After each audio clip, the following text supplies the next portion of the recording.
ஜெபம் செய்வோம். நேசிக்கிற நல்ல ஆண்டவரே, உம்மை துதிக்கிறோம், ஸ்தோத்திரிக்கிறோம். இந்த மன மகிழ்ச்சியின் நாளுக்காக நன்றி செலுத்துகிறோம். ஜீவனுள்ள உம்முடைய வார்த்தைகளுக்காக நாங்கள் உமக்கு நன்றி செலுத்துகிறோம். உம்முடைய வார்த்தையின் மூலமாக நீர் எங்களுக்கு கொடுக்கிற ஆலோசனைகளுக்காக, வழிநடத்துதலுக்காக, முன்மாதிரியான மாதிரிகளுக்காக நாங்கள் உமக்கு நன்றி செலுத்துகிறோம். ஆண்டவராகிய இயேசு கிறிஸ்து இந்த உலகத்திலே வாழ்ந்த நாட்களிலே பல விதங்களிலே உம்முடைய ஊழியத்தை நிறைவேற்றினீர். விசேஷமாக இந்த நாளிலே விருந்தோம்பல் மூலமாக நீர் எப்படி உம்முடைய பணியை செய்து அநேகரை உம்முடைய மந்தையிலே சேர்த்தீர் என்பதை நாங்கள் நினைவு கூறுகிற இந்த தியானத்தை நீர் எங்களுக்கு ஆசீர்வதித்து தரும்படியாக நாங்கள் கெஞ்சுகிறோம். நீர் எங்களோடு இடைப்படும் இயேசு கிறிஸ்துவின் மூலம் வேண்டிக் கொள்கிறோம் நல்ல பிதாவே, ஆமேன். ஆண்டவராகிய இயேசு கிறிஸ்துவின் நாமத்தினாலே உங்களை வாழ்த்துகிறேன். இந்த நாளிலும் ஆண்டவருடைய வார்த்தையை உங்களோடு கூட பகிர்ந்து கொள்ள தேவன் கொடுத்த கிருபைக்காக ஆண்டவருக்கு நன்றி செலுத்துகிறேன். நான் சிறு பையனாக இருக்கும் பொழுது மானாமதுரையிலே தயாபுரம் ஹாஸ்பிட்டல், தொழு நோயாளிகளுக்கான மருத்துவமனை, அங்கே நாங்கள் வாழ்ந்து வந்தோம். மாட்டு வண்டியில் தான் ஸ்கூலுக்கு போவோம். ஒரு 1.5 கிலோமீட்டர் அல்லது 2 கிலோமீட்டர் தூரம் இருக்கும். இந்த சனிக்கிழமை வரப்போகுது அப்படின்னா எங்களுக்கு ரொம்ப சந்தோஷம். ஏன் அப்படின்னா எங்கள் பாட்டி எங்கள் வீட்டுக்கு வருவாங்க. ஸோ வெள்ளிக்கிழமை நாங்கள் ஸ்கூல் முடிஞ்சு வரும்போது அவங்கள மாட்டு வண்டியில் ஏற்றிக்கிட்டு நாங்கள் வருவோம். அடுத்த நாள் என்ன ஸ்பெஷல் அப்படின்னா, எங்கள் வீட்டில் கோழிலாம் நிறையா வளர்ப்பாங்க. அந்த கோழியில் ஒன்று அறுத்து பாட்டியோடு சேர்ந்து விருந்து, ரொம்ப நல்லா இருக்கும்ல. அதை என்ஜாய் பண்ணவங்களுக்கு தான் தெரியும் எப்படி சாவை அடித்து முட்டை உடைச்சி சாப்பாடு கொடுக்கறது அப்படின்னு சொல்லிட்டு. இப்போல்லாம் நம்ம வீட்டுக்கு விருந்தாள் வந்தால் என்ன செய்கிறோம்? ஹோட்டல் ஃபோன் பண்ணி ஹோட்டலில் சொல்லிட்டா வந்துடுது, அல்லது ஹோட்டலுக்கு கூட்டிகிட்டு போயிடுறோம். ஸோ விருந்தோம்பல், இதை பற்றி நாம் இந்த நாளிலே தியானிக்கிறோம். நான் காலேஜில் படிக்கும்போது நிறையா பசங்க, வெளியூர் பசங்கள்லாம் படிப்பாங்க. அப்போ 2-3 நாள் லீவு அப்படின்னா அவங்க ஊருக்கு போகிறது ரொம்ப கஷ்டம், யோசிச்சுக்கிட்டே இருப்பாங்க. அப்போ இந்த கல்லூரி மத்தியில் வேலை செய்கிற EU ஸ்டாஃப் ஒர்க்கர்ஸ் இருப்பாங்க. அவங்க எங்கள் வீட்டுக்கு வா அப்படின்னு சொல்லி சில மாணவர்களை கூப்பிடுவாங்க. அப்படி கூப்பிட்டு அந்த 2-3 நாள் அவங்களுக்கு நல்லா சாப்பாடெலாம் போட்டு அவங்களுக்கு ஆண்டவரை பற்றி நல்லா சொன்னால் என்ன செய்வாங்க? நல்லா கேட்பாங்க. அதுக்கு பிறகு இந்த மாணவர்களுக்கான முகாம்கள், மாணவர் ஊழியம், இதுக்கெல்லாம் வா அப்படின்னு சொன்னால் என்ன செஞ்சிருவாங்க? உடனே வந்துடுவாங்க. ஸோ விருந்தோம்பல் மூலமாக ஆண்டவருடைய பணியை செய்வது ரொம்ப சிறப்பான ஒரு காரியம். அதை தான் இந்த நாளிலே நாம் வேத பகுதிகளிலே வாசிக்க கேட்டோம். முதலாவது வேத பாடத்தில் ஆபிரகாம், அவருக்கு யாருன்னே தெரியாது, 3 பேர் வர்ற மாதிரி இருக்கு. அவங்கள கூப்பிட்டு உடனே மாவெடு, பெசை, அப்பம் செய்யுங்க, மாட்டு மந்தையில் போய் நல்ல இளங்குட்டிய மாடு தான் இல்லை, வெட்டி சமைச்சி கொண்டு வாங்க அப்படின்னு சொல்லி நல்ல விருந்து பண்ணுறார். அப்படி விருந்து பண்ணனால அவருக்கு கிடைத்த ஆசீர்வாதம் என்னது? அடுத்த தடவை நாங்கள் வரும்போது உங்கள் வீட்டில் ஒரு குழந்தை இருக்கும் என்று சொல்லி அவருக்கு ஆசீர்வாதம் கொடுக்கப்பட்டது. இது மாதிரி அநேக உதாரணங்களை பழைய ஏற்பாட்டில் பார்க்கிறோம். சாரிபாத் விதவை, நானும் என் ஒய்ஃபும் கொஞ்சம் மாவு இருக்குது, அதை அப்பம் சுட்டு சாப்பிட்டுட்டு போய் சேர்ந்துட வேண்டியதுதான் அப்படின்னு நினச்சிட்டு இருக்கிறாங்க. அங்கே ஒருத்தர் வர்றாரு, எலியா தீர்க்கதரிசி, உங்கள் வீட்டில் இருக்க மாவில் முதல்ல என்ன செய்ய, எனக்கு அப்பம் சுட்டு கொண்டு வா அப்படின்னு சொல்கிறார். அவங்க அதுபடியே செஞ்சாங்க. என்ன நடந்தது? பஞ்சம் தீரும் வரை அவங்க வீட்டில் மாவும் எண்ணெயும் குறையவில்லை என்று சொல்லி நாம் பார்க்கிறோம். இது மாதிரி நிறையா உதாரணத்தை பார்த்துக்கிட்டே போகலாம். ஆண்டவராக இயேசு கிறிஸ்துக்கு ஒரு வீட்டுக்கு போகிறது ரொம்ப பிரியம். எந்த வீடு? மார்த்தாள் மரியாள் வீடு. ஏன்? ஒருத்தவங்க நல்லா சமைச்சிக்கிட்டு இருப்பாங்க, ஒருத்தவங்க பக்கத்தில் உட்காந்து பேசிக்கிட்டே இருப்பாங்க. ஸோ நல்ல ஹாஸ்பிட்டாலிட்டி. இதே போல அநேக உதாரணங்களை நாம் வேதத்திலே பார்க்க முடிகிறது. இன்னைக்கு நாம் தியானிக்கிற யோவான் 21ஆம் அதிகாரத்தில் ஆண்டவர் ஒரு அழைப்பை கொடுக்கிறார். கம் அண்ட் ஹாவ் பிரேக்ஃபாஸ்ட், வந்து போஜனம் பண்ணுங்கள் என்று சொல்லி ஒரு அழைப்பை கொடுக்கிறார். இந்த சம்பவம் எங்கு நடைபெறுகிறது என்று சொன்னால், திபேரியா கடற்கரையிலே நடைபெறுகிற ஒரு சம்பவம். இயேசுவை விட்டு பிரிந்து சென்ற சீடர்கள் இயேசுவை சந்திக்கும் இடமாக, மறுபடியும் ஆண்டவருடைய பணிக்கு தங்களை அர்ப்பணிக்கும் ஒரு இடமாக அந்த கடற்கரையை ஆண்டவர் அன்று மாற்றினார். ஒரு வழிபடும் ஸ்தலமாக அந்த இடத்தை ஆண்டவர் மாற்றினார் என்று சொன்னால் அது மிகையாகாது. சீடர்கள் சுமார் 7 பேர் அந்த கூட்டத்தில் இருந்தார்கள். அவர்கள் பின்வாங்கி நிலை தடுமாறி தங்களுடைய பழைய தொழிலுக்கு சென்றவர்கள். ஆண்டவர் அவர்களுக்கு 2வது வாய்ப்பை கொடுக்க முற்படுகிறார். த லார்ட் ஆஃப் செகண்ட் சான்ஸ் என்று சொல்லி ஆண்டவரை பற்றி சொல்லலாம். ஒரு தடவை சான்ஸ் கொடுத்தேன் அவ்வளவுதான் அப்படின்னு சொல்லி ஆண்டவர் விட்டு விடுபவர் அல்ல, மறுபடியும் ஒரு வாய்ப்பை கொடுப்பவர். டு ரீஸ்டார்ட், மறுபடியும் ஆரம்பிப்பதற்கு ஒரு வாய்ப்பை கொடுப்பவர் நம்முடைய ஆண்டவராகிய இயேசு கிறிஸ்து. இந்த சீடர்களுக்கு ஆண்டவருடைய அன்பு புதிதானது அல்ல. ஆனால் அந்த நாளிலே அவரை விட்டு சென்றபடினாலே மறுபடியுமாக அதே அன்பு கிடைக்கிறதே, அதை அவர்கள் உணர்ந்தார்கள். அன்று அவர்கள் எடுத்த தீர்மானத்திலே அவர்கள் வாழ்நாள் முழுவதும் நிலைத்திருந்தார்கள். 3½ ஆண்டு இயேசுவோடு இருந்த பொழுது எடுத்த தீர்மானம், அவர்கள் தோற்று போனார்கள். ஆனால் மறுபடியும் இந்த திபேரியா கடற்கரையில எடுத்த தீர்மானம் அவர்கள் மரிக்கும் வரை அவர்கள் காத்து கொண்டார்கள் என்று சொல்லி நாம் பார்க்கிறோம். ஆண்டவராகிய இயேசு கிறிஸ்துவை இவர்கள் ஒரு நல்ல போதகராக அறிந்திருந்தார்கள், அற்புதம் செய்பவராக அறிந்திருந்தார்கள், நல்ல ஒரு தலைவராக அறிந்திருந்தார்கள். ஆனால் இன்றைய நாளில் திபேரியா கடற்கரையின் காட்சி என்ன என்று சொன்னால், அவர்கள் ஆண்டவராகிய இயேசு கிறிஸ்துவை ஒரு நல்ல சமையற்காரராக அறிந்து கொள்கிறார்கள். ஏன், அவர் கறி நெருப்பு போட்டு அங்க அடுப்பு மூட்டிக்கிட்டு இருக்கிறார், அனல் மூட்டிக்கிட்டு இருக்கிறாரு, அப்பம் சுடுவதற்காகவும் மீனை சமைத்து கொடுப்பதற்காகவும். நல்ல ஒரு சமையற்காரராக அவரை பார்ப்பது அவர்களுக்கு வியப்பாக இருந்தது. 3½ ஆண்டு தங்களோடு கூட இருந்த அவர்கள் மனிதர்களை பிடிக்க வேண்டும் என்று சொல்லி அவர்களுக்கு பயிற்சி கொடுத்தார். ஆனால் அவர்கள் மீன்களை பிடிக்கத்தக்கதாக சென்று விட்டார்கள். ஆனால் ஆண்டவர் அவர்களுக்கு மறுபடியும் ஒரு வாய்ப்பு கொடுக்க முற்படுகிறார். அதிலே அவர் வெற்றியும் கண்டார் என்று சொல்லி இந்த பகுதியிலே நாம் வாசிக்கிறோம். உபசரித்து உரையாடி அவருடைய உள்ளத்தை மாற்றினார் ஆண்டவராகிய இயேசு கிறிஸ்து. உபசரித்து உரையாடி அவருடைய உள்ளத்தை ஆண்டவராகிய இயேசு கிறிஸ்து மாற்றினார். நாமும் இது போல இயேசுவை விட்டு சற்றே தூரமாக சென்றிருப்போமானால், நாம் எடுத்த தீர்மானத்திலிருந்து பின் வாங்கி போயிருப்போமானால், பாடுபட்டும் பலனில்லாமல் துக்கத்தோடு கூட இந்த நாளிலே ஆண்டவருடைய சமூகத்திலே நாம் வந்திருப்போமானால், அதே ஆண்டவராகிய இயேசு கிறிஸ்து அதே அன்போடு கூட நம் மத்தியிலே அவர் இருக்கிறார். இன்று நம்மையும் பார்த்து அழைக்கிறார், வாருங்கள் என்று சொல்லி அவர் நம்மை அழைக்கிறார். ஆண்டவர் நமக்கு மற்றும் ஒரு வாய்ப்பை கொடுக்க முற்படுகிறார். இந்த வாய்ப்பை நாம் முழுமையாக பயன்படுத்திக் கொள்வோம். ஏன் என்று சொன்னால், ஆண்டவர் நம்முடைய வாழ்க்கையிலே முதலீடு செய்திருக்கிறார். இந்த சீடர்களுடைய வாழ்க்கையிலே 3½ ஆண்டுகள் தன்னுடைய நேரத்தை கொடுத்தார். 3½ ஆண்டுகள் அவர்களுக்கு பலவிதமான காரியங்களை போதித்தார், அவர்களுக்கு நேரடியான பயிற்சி கொடுத்தார். இதை வேஸ்டாக விட ஆண்டவர் விரும்பவில்லை. அதுபோலவே நம்முடைய வாழ்க்கையிலும் நமக்கு எத்தனையோ வாய்ப்புகளை கொடுத்திருக்கிறார், பலருக்கு கிடைக்காத நன்மைகளை எல்லாம் செய்திருக்கிறார். ஆகவே நாம் மறுபடியும் அவரோடு வாழ வேண்டும் என்று சொல்லி 2வது வாய்ப்பை நமக்கு கொடுக்க விரும்புகிறார்.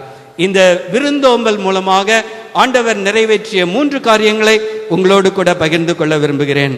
முதலாவதாக, இயேசுவின் விருந்தோம்பல் மறு இணக்கத்திற்கான அழைப்பு. இயேசுவின் விருந்தோம்பல் மறு இணக்கத்திற்கான அழைப்பு. இன்விடேஷன் ஃபார் ரீயூனியன் என்று சொல்லி இதை சொல்லலாம். இயேசுவின் அன்பையும் அரவணைப்பையும் அனுபவித்தவர்கள் முக்கியமான கட்டத்திலே அவரை விட்டு தூர சென்று விட்டார்கள். நன்மை கிடைக்க வரைக்கும் மகிழ்ச்சி, ஆண்டவரோடு கூட இருந்தார்கள். ஆனால் அவர் மரணத்தை தழுவ போகிறாரே, எதிரிகளின் கைகளிலே சிக்கிக் கொண்டாரே, அவர்கள் விட்டு சென்று விட்டார்கள். தங்களை காக்க வேண்டி அவரை கைவிட்டு சென்று விட்டார்கள். தோல்வி மேல் தோல்வி சுயநலவாதிகளாக அவர்கள் அனுபவித்தார்கள். இதை குறித்து ஒருவர் இந்த விதமாக சொல்லுகிறார். ஆண்டவர் தன்னுடைய வாழ்க்கைக்கு பிறகு அவர்கள் நிறைவேற்ற வேண்டிய ஊழியத்தின் பொறுப்பை அவர்களுக்கு கரங்களிலே கொடுத்தார். ஆனால் அவர்கள் ஆண்டவருடைய மறைவுக்கு பின் வாலண்டரி ரிட்டையர்மெண்ட் வாங்கி கொண்டு சென்று விட்டார்கள் என்று சொல்லி விடுப்பு எடுத்து அவர்கள் ஆண்டவருடைய பணிக்கு முற்றுப்புள்ளி வைத்து சென்று விட்டார்கள் என்று சொல்லி, உயிர்த்தெழுந்த இயேசு கிறிஸ்து அவர்களோடு இணக்கமாவதற்கு இந்த அழைப்பை கொடுக்கிறார். ரீயூனியன், மறுபடியுமாக இணைந்து கொள்வதற்கு இந்த அழைப்பை அவர் கொடுக்கிறார் என்று சொல்லி நாம் பார்க்கிறோம். ஆண்டவர் பயன்படுத்துகிற ஒரு புதிய மெத்தட், ஒரு கிரியேட்டிவ் மெத்தட் என்று சொல்லி இதை சொல்லலாம். விருந்தோம்பல். இதன் மூலமாக மறுபடியும் அவர்களோடு இணைந்து கொள்ள ஆண்டவர் விரும்புகிறார்.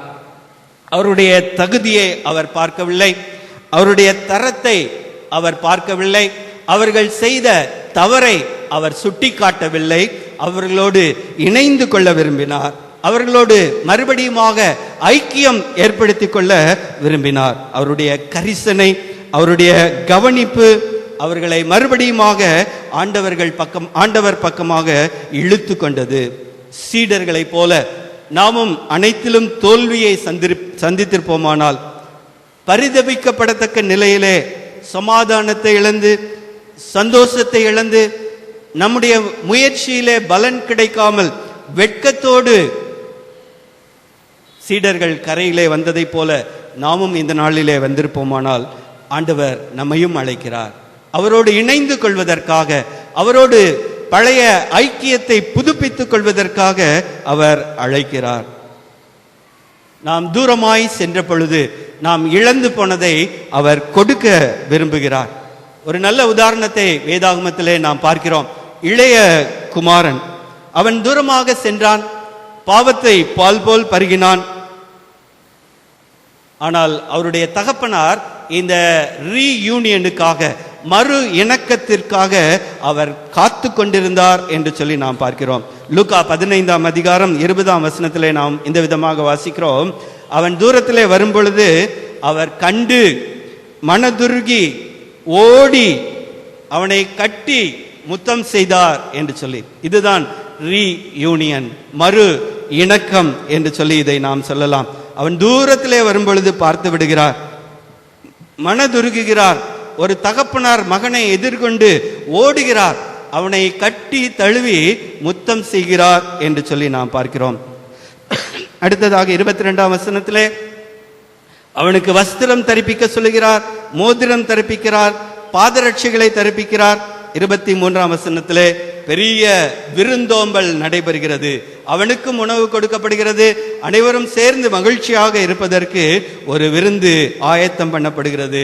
ஆண்டவராகிய இயேசு கிறிஸ்து நாம் இழந்ததை மாத்திரம் கொடுப்பவர் அல்ல, அதற்கும் அதிகமாக கொடுக்க விரும்புகிறவர். இந்த ரீயூனியன் மூலமாக நாம் இழந்ததை மாத்திரமல்ல, அதற்கும் அதிகமாக ஆண்டவர் கொடுக்க விரும்புகிறார். இயேசுவிடம் வருவோமானால் நாம் மறுபடியுமாக இணைக்கப்படுவோம் என்பதிலே எந்த விதமான சந்தேகம் இல்லை. நாம் எவ்வளவு பெரிய தவறு செய்திருந்தாலும், எவ்வளவு தூரமாக அவரை விட்டு நாம் சென்றிருந்தாலும், அவருடைய அழைப்பை ஏற்று வரும் பொழுது அவர் நம்மை அணைத்துக் கொள்கிறார். மறு இணக்கம். இரண்டாவதாக நாம் பார்க்கிறோம், இயேசுவின் விருந்தோம்பல் மறு மதிப்பீட்டிற்கான ஒரு அழைப்பு. மறு மதிப்பீட்டிற்கான அழைப்பு, இன்விடேஷன் ஃபார் ரீஅசஸ்மெண்ட். தன்னுடைய வாழ்க்கையை மறுபடியும் சீர்தூக்கி பார்க்க வைத்தது ஆண்டவராகிய இயேசு கிறிஸ்துவனுடைய அழைப்பு. ஆண்டவர் அவர்களை அழைத்தபடினாலே அவர்கள் தங்களுடைய வாழ்க்கையின் நிலைமையை யோசித்து பார்த்தார்கள். என்ன நடைபெறுகிறது? இந்த சம்பவத்தினுடைய மைய பகுதியிலே அவர்களுக்கு ஒரு சப்தம் கேட்கிறது. யோவான் 21:5, பிள்ளைகளே, புசிக்கிறதற்கு ஏதாகிலும் உங்களிடத்தில் உண்டா? ஒரு நல்ல கேள்வி. அவருக்கு தெரியாதா? தெரியும் இல்ல? பிள்ளைகளே, புசிக்கிறதற்கு ஏதாகிலும் உங்களிடத்தில் உண்டா? ஆங்கில வேதாகமத்திலே இந்த கேள்வி நேரடியாக இருப்பதாக இருக்கிறது. Children, do you have any fish?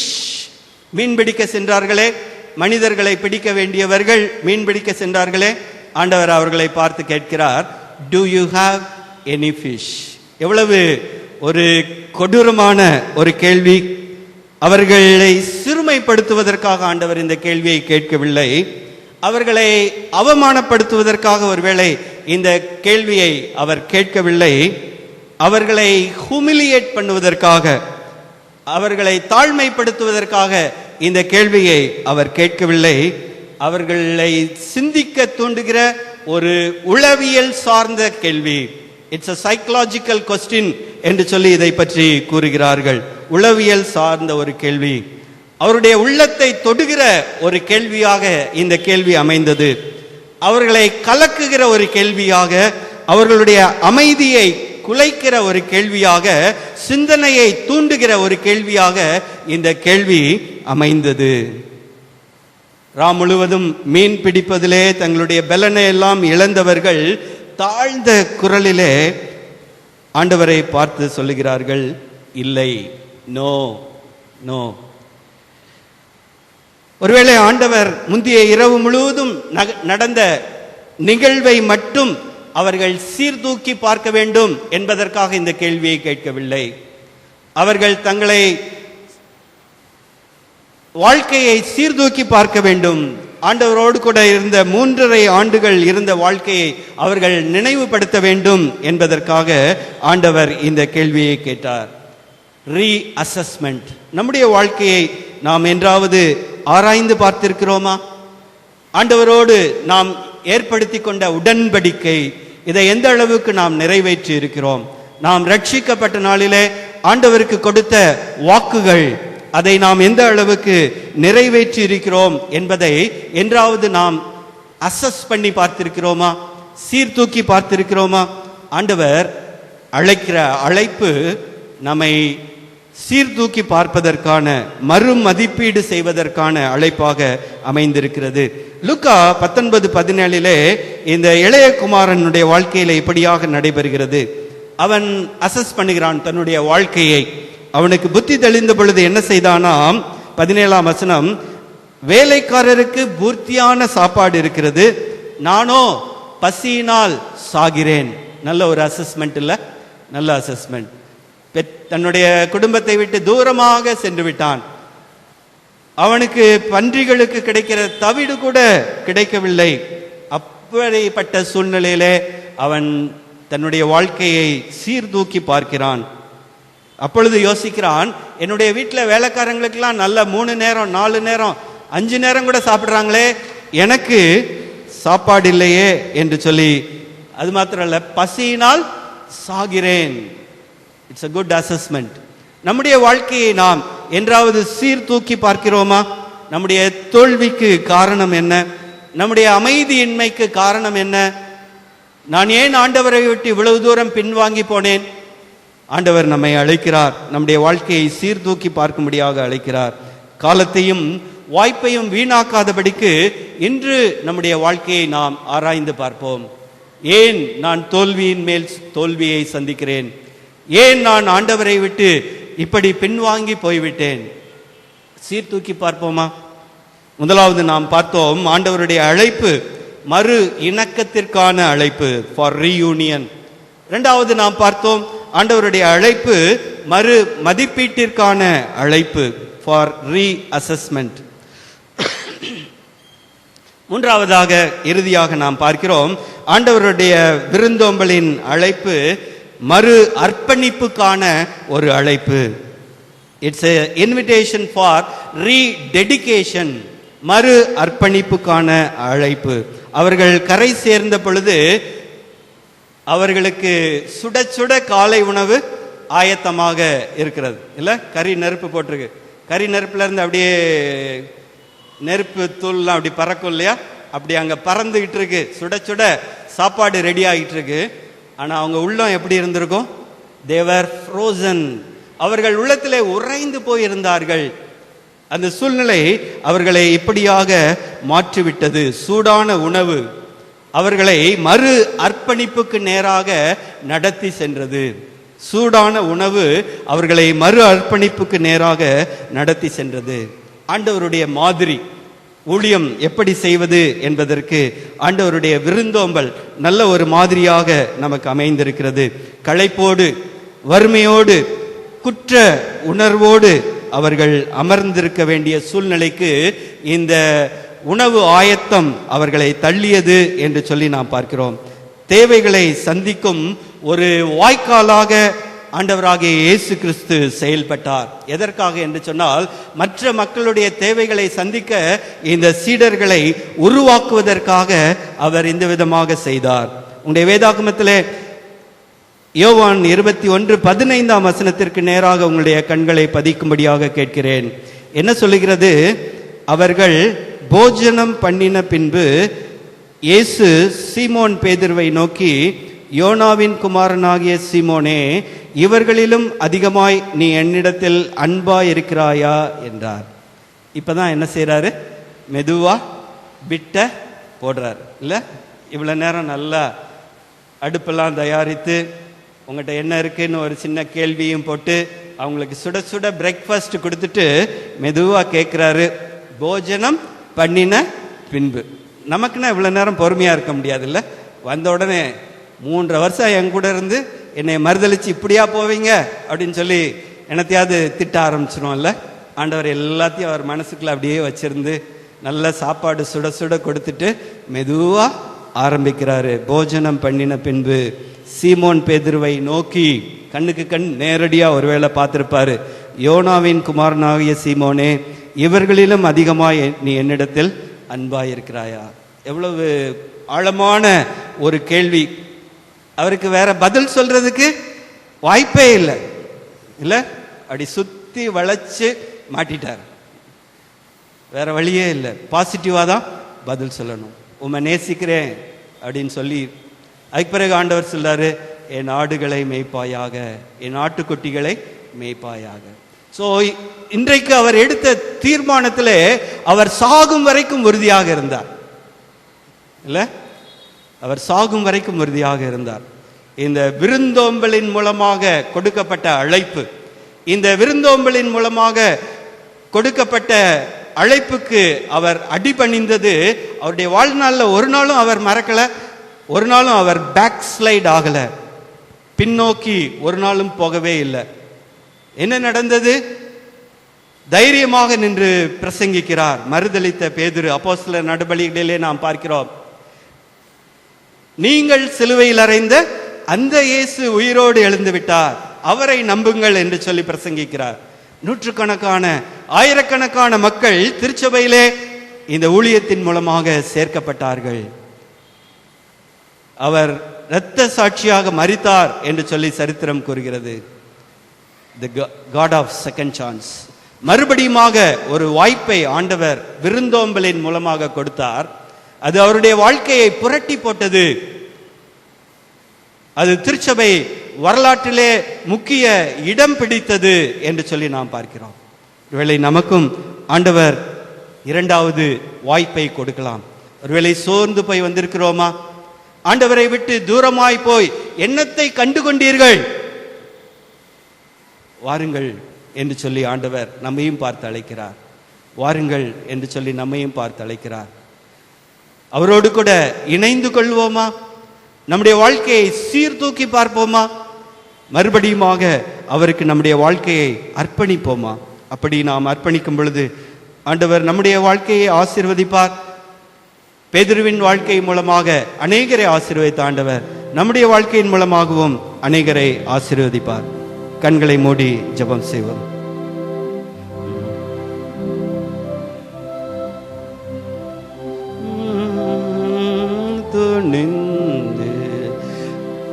இயேசுவின் பின்னே போக துணிந்தே, இயேசுவின் பின்னே போக துணிந்தே, இயேசுவின் பின்னே போக துணிந்தே, பின்னோக்கே நான், பின்னோக்கே நான், பின்னோக்கே நான், பின்னோக்கே நான். யார் கைவிடேனும் பின் செல்வேன் நானே, யார் கைவிடேனும் பின் செல்வேன் நானே, யார் கைவிடேனும் பின் செல்வேன் நானே, பின்னோக்கே நான், பின்னோக்கே நான், பின்னோக்கே நான், பின்னோக்கே நான். சிலுவை என் முன்னே, உலகம் என் பின்னே.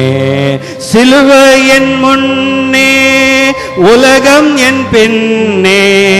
சிலுவை என் முன்னே, உலகம் என் பின்னே. பின்னோக்கே நான், பின்னோக்கே நான், பின்னோக்கே நான், பின்னோக்கே நான். பேதுரு இரண்டாவது முறை எடுத்த தீர்மானம், அவன் வாழ்க்கையின் இறுதி பரியந்தம் அதிலே உறுதியாக நின்றார். அவர் கூற முடியும், பின்னோக்கே நான், பின்னோக்கே நான் என்று சொல்லி. நாமும் கூற முடியுமா? இனிமேல் நான் பின்னோக்கி பார்க்க மாட்டேன், சிலுவையை மாத்திரம் நோக்கி பார்ப்பேன். சிலுவை என் முன்னே, உலகம் என் பின்னே. யார் கைவிட்டாலும் பரவாயில்லை, நான் இயேசுவின் பின்னே செல்வேன். ஆண்டவரே, விருந்தோம்பலின் மூலமாக நீர் எங்களுக்கு கற்றுக் கொடுக்கிற இந்த பாடத்திற்காக நன்றி செலுத்துகிறோம். உம்முடைய விருந்தோம்பலினாலே நெகிழ்ந்து போன பேதுரு, அவர் மறுபடியுமாக எடுத்த தீர்மானம், அதிலே அவர் இறுதி பரியந்தம், இரத்த சாட்சியாக மரிக்கும் பரியந்தம் நிலைத்து நின்றார் என்று சொல்லி நாங்கள் பார்க்கிறோமே. எங்களுடைய வாழ்க்கையிலும் நாங்கள் இன்று எடுக்கிற தீர்மானத்திலே இறுதி பரியந்தம் நிலைத்து நிற்கத்தக்கதாக, பின்னோக்கே நான் என்று சொல்லி நாங்கள் துணிந்து முன் செல்ல எங்கள் ஒவ்வொருவருக்கும் கிருபை தாரும். இயேசு கிறிஸ்துவின் மூலம் வேண்டிக் கொள்கிறோம் நல்ல பிதாவே.